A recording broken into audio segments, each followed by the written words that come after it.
Hello lovelies, welcome to my channel. It's Hila here, Saturday Night Stitch, and thank you so much for tuning in. I hope you're having a fantastic day wherever you are. So today's post, I'm going to be sharing with you some sewing projects that I have made, 2 blouses and 1 dress, and they basically share the similarity of being off shoulder tops, dresses. So basically, I think about 18 months ago, I basically started really getting into this idea of the off-shoulder top, off-shoulder dress. And I bought quite a few patterns in the last 18 months. But it took me a while to get around to actually making them, but I did finally get around to making 2 of them, and then the third one was in the form of a Burda 6 2023. So we'll jump straight into it. But before we do, if you are new here, thank you so much for clicking on this video, and if you're a returning subscriber, thank you so much. I appreciate you. You rock. You're the reason why we are where we are at. And if you're not already subscribed, please do take this moment to subscribe and to hit the like button, share, like, and comment this video. It really does help with the YouTube algorithm because it lets them know that other sewing people might be interested in joining this sewing community that we have over here. Okay, so let's jump into it now. So we have McCall's M7938. And this dress pattern is actually quite popular. I was looking up some details when I was working on the blog post, and it is quite a popular dress, and it's really nice to see that it is a popular dress because that kind of gives you an idea of what you can expect to achieve, particularly if you check out the reviews before you sew it, which I didn't do at the time, but I could have saved myself quite a lot of headaches had I actually done that. So here, right, this is a beginner-friendly pattern. The biggest difference between this dress and what I did and what quite a lot of other people have done is that instead of doing the casings, so if you look on there, you see that it's got these casings that you have to thread some elastic through. So instead of doing that, what I did and many others is to use shirring instead. And I think that that creates a much nicer look, and it's much easier to look after because you can imagine with this elasticated thing, pressing this dress would be a nightmare. Whereas when you've got the shirring, you don't really have to worry about it that much because it creates that look, that crinkled look already that doesn't really need to be ironed beyond just a quick blast. So this was the pattern. I selected the pattern based on my bust, hip, and waist measurements, and I thought that the fit was generally to be expected based on what I saw on there. I thought that the instructions in general were probably about 95% good. There were bits that I struggled with personally, and I sort of went off piste and I did my own thing on it. So I do think that if you're a complete, absolute beginner, you might actually think sewing isn't for you, because if you do things exactly according to what they say on the pattern, you will get to a point where you think, hang on, but how does this actually work? So I personally wouldn't classify this as a beginner, as in beginner has never done anything and you can hold their hand, work them through it until they get a workable garment. I would say this is more probably advanced beginner is what I would say.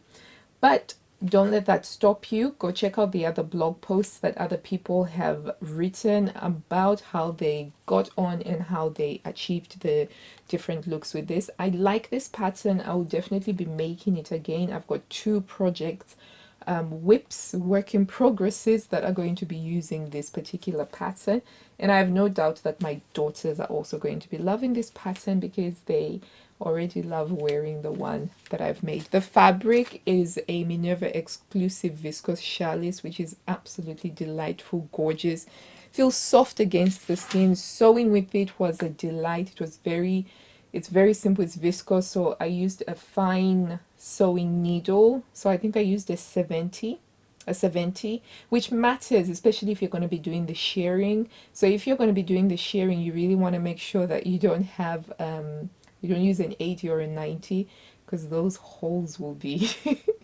too big, particularly on a fine weight fabric like a viscose. Was there anything else? No, I really like how it turned out. I love the square neckline that it creates, that little square neckline that it gives you. Next time that I make it, though, I probably won't make the short puffed sleeves. I will make the sleeves longer because I feel as though they are just a little bit too short. But that's that one. The next one is Simplicity 9538, and it's a vintage pattern. So I do love my vintage patterns. I've got a huge collection of vintage sewing patterns and vintage sewing magazines. So I was very excited when I embarked on this project because it felt like this was part of me for, fulfilling this, part of my inner self that loves and thrives on vintage stuff, but perhaps I'm a little bit too lazy to work with the vintage patterns as often as I should do. But it's a 1940s vintage style, and I was absolutely charmed by the way that it's off shoulder. And I have to admit that when I made this, in my head, I was picturing that I would look like Sophia Loren, in Scandal in Sorrento when she's walking down the Italian village and she's got thing. And amazing lady, amazing actress, incredible, incredible looks, but her style doesn't suit me basically. So this, whilst it looks quite okay on me, it doesn't quite have the fitted look that I was expecting based on the pictures. And I think, but I haven't given up on it yet because I like the design of this. It has a gusset on here, which means that when I'm moving in that top, the rest of the top doesn't necessarily lift up in the way that the other one does, which I'll show you in the video there. Because it's got the gusset allows for more movement. And I think I selected the size based on my bust, hip, and waist measurement, but I should have selected the size based on the finished garment measurements that you find on the pattern sheet. I definitely feel that I could go at least 2 sizes down with the top in order to actually create the look that is a little bit closer to what's on there, because it did come out to my eye. It's just a little bit more voluminous than I thought it would be.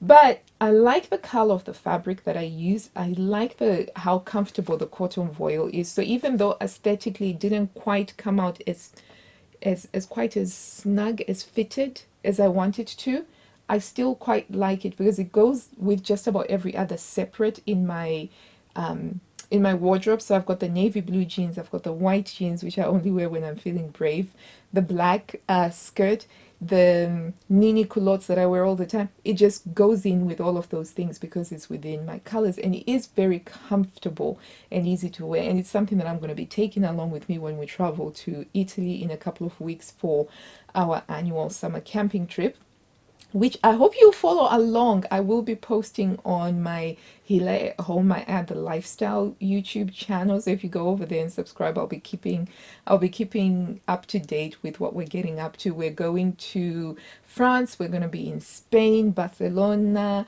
and we're going to be in Italy in Vieste. So go subscribe over there, please. That will really help the channel. Okay, so that's Simplicity 9538, which I will definitely be making again in a smaller size, and then we'll see how we get on with that. So the other off-shoulder top that I made, which is for the square neckline, was from Burda 62023, and it's number 110. And I did record a tutorial for this one. I made it in a really gorgeous large gingham style red and white print, and it's just really beautiful because the red is a really lovely cool undertone red, and I do love it. So this one also turned out a bit bigger, and that's because I traced the size 40. Now normally with Burda I'm a size 38, and at the time that I made this particular dress, I was envisioning, I really wanted it to be quite blousy and loose because of the fabric that I was using, which is a really nice fabric that would hold the puffiness of the sleeves. And I think it works because the sleeves themselves, they're not too short, they're a little bit on the longer side, And I do think that it looks nice. Particularly, I love wearing it with the navy blue jeans and with the navy blue stuff, because then you've got the blue, red, and white look, which is such a classically wonderful combination. However, in future, with another type of a fabric that isn't that seersucker, because that seersucker, I think it's, by my reckoning, it probably is something like 70% polyester at least, and then a little bit of cotton in it, because it really does hold. It's pretty fabulous the way that it holds the puffiness, and even the top sort of like from across my bust, it sort of just flows down and it goes straight down. So it's really great like that. But if I were to be using something like a voile or a viscose, of which I plan on making it in a viscose, I would definitely be going down 2 sizes, just so that it's not quite as voluminous as the red and white one. And then also, if I had to pick between these two, because these are quite similar, the Burda one and this one, right? I would say that probably this one, the gusset principle is really good, because it means that you've got a lot more arm movement without the corresponding hiking up of your top underneath, which is what you get with this one, because this one is the square neckline and the straightforward sleeves plonked onto the rectangle over here. So it does mean that when you lift your arms, the hem also comes up significantly, whereas the gusset on this one means that you've got a lot more movement, and so it can be a bit more fitted underneath your underarm. But having said that, the instructions in this one, surprisingly for a Burda magazine, were actually a lot easier, I would think. So with the Burda magazine issues, I thought that even a beginner would have been able to follow those through and actually create the garment as expected, which made me think, has Burda finally changed its instructions mantra? Because when I started sewing with Burda, the instructions were really hard. They were really hard for you to understand and hard for you to read, but I was very surprised with this one that the instructions were really actually quite good, to the extent where, as I said, I would recommend them to a beginner. But yeah, so that's what we have here. A lot more movement. It's a bit more challenging to make because of the gusset issue. You have to be very careful when marking the pattern so that you don't lose track of what goes where. So I would probably say that beginner, this wouldn't quite work out for you, because you need, yeah, I think it could very easily put someone off. And I don't know, I think when it comes to sewing, sometimes, right, if a pattern is mislabeled as a beginner friendly pattern, what can easily happen is somebody who's got a burgeoning interest, somebody who's thinking of dipping their toes into sewing, and they pick something up and they think, oh, I can do this, it's a beginner thing, but it's been mislabeled as a beginner. The natural tendency of the human mind is towards pessimism. It's not towards thinking that, well, actually, this has been labeled wrong. The natural tendency will be to say, oh, I can't actually sew. Sewing is not for me.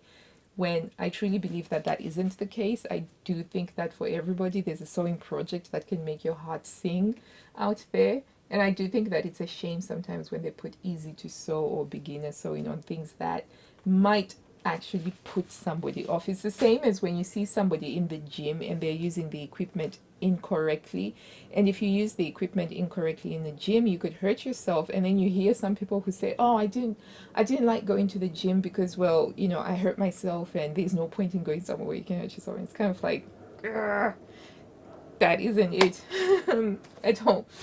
So yeah, but for beginners, I highly recommend the Burda one. I think that will definitely work well for you. This one, probably intermediate beginner, advanced beginner would definitely work for this. Although beginner could make view A. So the view A that doesn't really have the sleeves, or view D, you could make view A and view D, because those are very simple. You're just adding straps on them. But once you get to the sleeve and having to deal with the sleeve head and what have you, that definitely isn't for somebody whose first sewing project is that. Okay, so those are the things that some of the things that I have made that I've shared in today's video. Do subscribe because there'll be more videos, more inspiration, tutorial, makes videos, and just some random sewing thoughts, because I love sewing and I love talking about sewing and I love chatting sewing with people who also love sewing. So really fabulous. So until I see you next time, lovelies, happy sewing right after you hit the like button and you subscribe, like, share, comment, and I'll see you in the comments down below. And also, if you've watched until the end, thank you so much. Can you use a fun emoji and say fish in your comments so that I can know you've watched until the end? And who knows, I might make a video based on your comment. Until I see you next time, lovelies. Bye.